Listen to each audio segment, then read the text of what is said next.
Ам, Наши пограничники сегодня запретили въезд. Я думаю, что сейчас наши режиссеры смогут нам показать этого артиста, актера, российского актера Кирилла Гребенщикова, который прибыл в аэропорт Борисполь рейсом из Минска. И в ведомстве утверждают, что он незаконно посещал оккупированный Крым. И вот сегодня после интервью, скажем так, с сотрудниками погранслужбы, ему запретили въезд в Украину на 3 года. И вот эти кадры, как раз сняты Госпогранслужбой, подтверждают, собственно, этот факт. И у меня вопрос к Андрею Демченко. Добрый вечер. Как реагировал Кирилл Гребенщиков на запрет? Даний громадянин з Російської Федерації прибув вчора в Україну рейсом з Мінська в аеропорт Бориспіль. Він на паспортному контролі зазначив, що слідує в нашу державу, аби прийняти участь в якихось телезйомках.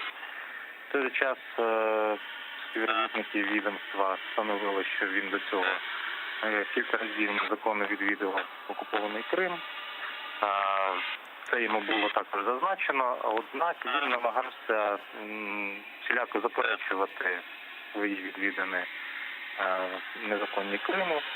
Навіть коли йому представили факти, які є фактично в відкритих джерелах, що він там перебував, він просто-напросто, не пояснюючи і не коментуючи цю ситуацію,